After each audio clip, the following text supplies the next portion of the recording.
In 2008, Nokia generated over $76 billion in revenue. They were at the top of the mobile market, but after a few short years, they exited after losing all their market share. It seemed like bankruptcy was inevitable as executives fled, but one man could not accept this. This is the story of how a single man destroyed Nokia and how another gave them a new life in the modern smartphone era. Nokia was once the king of the mobile industry, and as mobile phones grew, so did they. Their revenue in 1996 was $7.5 billion, but by 2008, it was 10 times that. Yet, all of this was about to change. Around the time of Nokia's dominance, something happened. In 2007, a single press conference was being held which would change the world, one which sealed Nokia's fate. People watched as they saw the phone market change overnight. Compared to Nokia's classic brick phones, the iPhone was different. It was sleek, had a fast, seamless user experience, and most of all, introduced the revolutionary touchscreen. No one had seen anything like it. But smartphones were still new. Nokia was in the perfect position to adapt and retaliate. Though that's not how things played out. Leaked internal reports show that Nokia wasn't intimidated by Apple's new product. Instead, they mocked it. Their engineers claimed the iPhone was expensive to manufacture. They also pointed out that it didn't come close to passing their drop test. Nokia believed the iPhone was a niche product, but really, they were just seeing what they wanted to see. Nokia was the most reliable phone on the market, yes, but soon that bulky durability was seen less of a selling point and more of a drawback. People now wanted something sleek with a touchscreen. Smartphones had changed the industry forever. Nokia watched consumers flock to these new smartphones, and soon competitors began offering their own smartphones. In 2008, HTC and Google released the T-Mobile G1 with the first version of the Android operating system. By this point, Nokia's executives finally realized they had underestimated the iPhone. So, how did they respond? Nokia this week announced its long-awaited iPhone killer.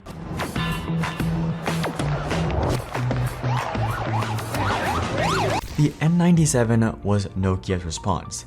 It had a 5-megapixel camera, a slide-out keyboard, twice the storage space as the iPhone, a GPS system, and most importantly, a touchscreen. Nokia was so confident about the N97 that they labeled it the iPhone killer. Unfortunately, it was anything but. In reality, it was clunky and the screen was unresponsive. But the biggest problem came from their operating system, Symbian. Symbian was a huge selling point for their older phones, but now it was costing them. Compared to Android and iOS, Symbian was a nightmare for third parties. At launch, their online store for the N97 had just over 500 applications, but at this time, the Apple App Store had over 100,000. The N97 ended up a colossal failure, and it was at this point that Nokia realized they needed to make a change. And this change came from their newest CEO. In September of 2010, Nokia announced their new CEO would be Stephen Elop. Elop was previously the head of Microsoft's business division, and throughout his leadership, he pushed Microsoft to develop the Office suite and move into cloud technology.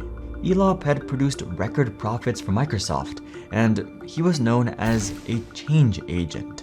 Nokia was surely in desperate need of change, but the change that came had unintended consequences.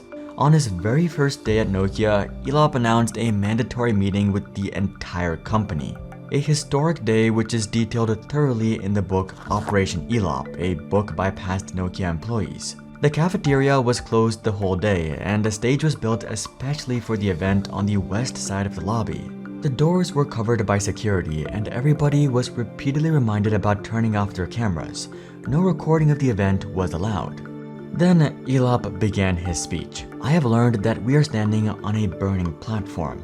There is intense heat coming from our competitors, more rapidly than we ever expected. Apple disrupted the market by redefining the smartphone and attracting developers to a closed but very powerful ecosystem. At the mid-range, we have Symbian. It has proven to be non-competitive in leading markets like North America. Additionally, Symbian is proving to be an increasingly difficult environment, leading to slowness in product development. The battle of devices has now become a war of ecosystems, where ecosystems include not only the hardware and software of the device, but developers, applications, e-commerce, advertising, search, and many other things. Nokia, our platform is burning. We are working on a path forward, a path to rebuild our market leadership. I believe that together we can face the challenges ahead of us. Together we can choose to define our future.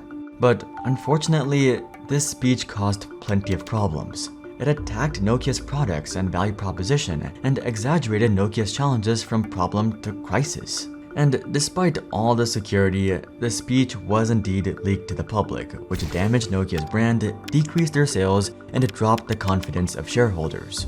But Elop wasn't concerned. Why? Because he wanted Nokia in crisis mode, so he could implement his changes in the board meeting a few days later. Symbian obviously needed to go, but the question was, what would replace it? This would be the most important decision of Nokia's future. They could adopt the widely used and supported Android, the biggest competitor to Apple's iOS, which was dominating the market. But Elop had his eyes set on something else, which would change Nokia forever. Elop set out to use Microsoft's OS and create the Windows Phone. After the burning platform speech, there was no time to reopen the negotiations with Google, so switching to Windows Phone was the only choice the board could make. And Elop, with his deep relationship with Microsoft, established a partnership in no time. Nokia would provide the hardware, R&D, and marketing, and use the Windows OS exclusively. In February of 2011, Elop announced Nokia's new strategy to the world. Symbian would be phased out in favor of the new Windows OS. From Nokia's perspective, this would be the third ecosystem in the smartphone market, and a way for Nokia to stand out. Nokia received billions from Microsoft to develop the new generation of Windows phones and for marketing. The two companies were setting out to challenge the status quo and disrupt the industry, and the stakes were sky high. Nokia was now losing lots of money, with a Q2 loss of 368 million euros, compared to a 227 million euro profit in the Q2 of the previous year. Then Nokia unveiled the product of this partnership, the Lumia 800 and Lumia 710, their new generation of smartphones with the Windows 8 OS.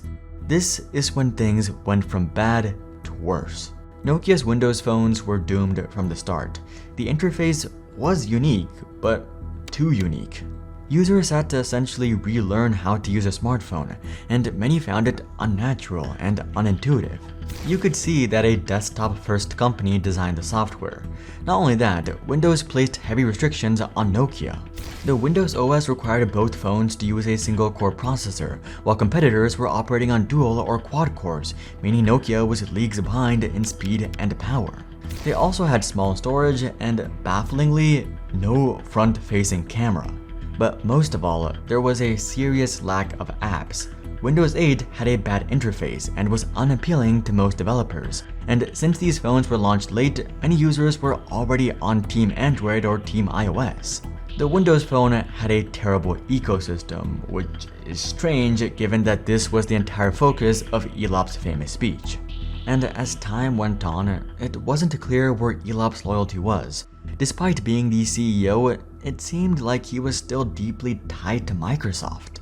Elop was insistent on sticking to Windows, even though it was clear it was a poor choice. If they had started off with Android for their phones, they might have survived. But unfortunately, they tried something even riskier, a risk that turned into a colossal failure. Many board members felt that Elop was making decisions too independently and not keeping the board informed. It was also revealed that the final decision for the Nokia-Microsoft partnership was made the night before the world reveal. During their entire lifespan, between November 2011 and April 23, 2014, 52 million Lumia smartphones running the Windows Phone operating system were sold. Might sound like a lot actually, but for comparison, it took Samsung just 2 months to match this number. The Nokia-Microsoft partnership was a colossal failure.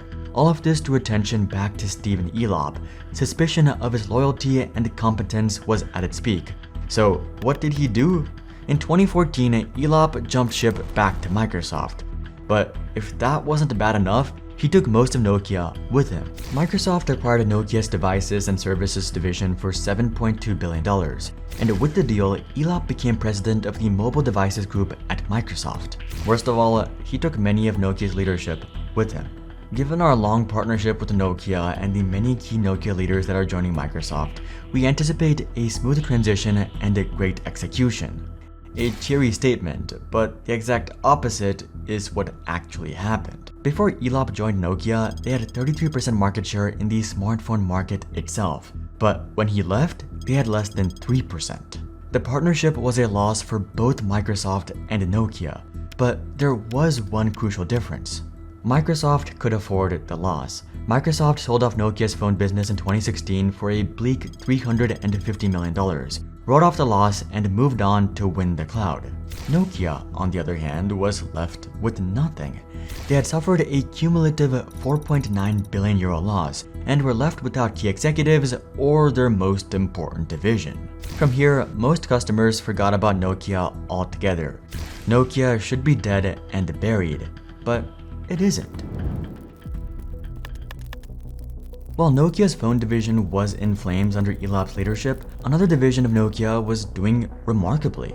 The Nokia Solutions and Networks department was an unprofitable division, but in 2009, Nokia appointed Rajiv Suri as its head, and by 2014, he had turned it into an extremely profitable, stable part of the business, a sector keeping the rest of Nokia afloat. Suri had been here since 1990, and he had seen it all. As such, he was their leader in their time of crisis. In 2014, Suri was appointed as the new CEO. From here, he immediately laid out his plans. Nokia would be restructured, costs would be cut, and the company would be scaled back dramatically. They clearly needed to pivot, but the question was, to what?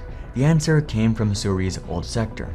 With our three strong businesses, networks, HERE, and technologies, and our position as one of the world's largest software companies, we are well placed to meet our goal to be a leader in the technologies for a world where everybody and everything is connected. Suri was the opposite of Elop. His strategies weren't flashy or risky, and some might even consider them to be boring. But they were all focused on one thing, stability, and we can see that clearly in his first action. Confidence in Nokia was at an all-time low, and they needed to rebuild trust with shareholders. With the money from the Microsoft deal, Nokia enacted a massive share buyback. Shareholders received dividends, the amount of Nokia shares decreased, and most importantly, the value of existing shares increased. Suri knew that Nokia needed to be in perfect financial condition after the Microsoft disaster. The shareholders had to be confident in the company so he could begin enacting the rest of his plan. And with that, Nokia began investing in their new strategy. In 2015, they acquired Alcatel-Lucent for $16.6 billion. The reason? This firm owned the prestigious and historic Bell Labs, one of the most legendary R&D labs in telecommunications, who owned over 29,000 patents. Suri was investing into something massive, a new technology that could save their business, 5G. Nokia was building a 5G network before it was commercially available. They wanted to be a first mover like their early adoption of the mobile market. They couldn't afford to be a late adopter like in the smartphone race. But they weren't alone. They were up against Huawei and Ericsson, both of which had bigger networks and were at home in this market. But things did begin to turn for Nokia. In 2018, after several years of investment and research, Nokia revealed their biggest breakthrough yet, ReefShark, computer chips specifically designed for 5G. It wasn't their first, but ReefShark was a massive leap forward. Their bandwidth could reach 84 gigabits per second, 3 times their previous 5G chips. ReefShark was also 50% smaller and reduced power consumption by up to 64%, making it much cheaper to run. Suri was pivoting from consumers to other businesses, from B2C to B2B. Just after this announcement, Nokia also announced a partnership with NTT Docomo, Japan's largest telecommunications company, and this was just the beginning. Nokia soon began supplying to giant firms like AT&T and Vodafone, and by 2020, they had secured 100 commercial 5G agreements. By late 2024, this has risen to over 300, and they currently control 29% of the 5G market outside China.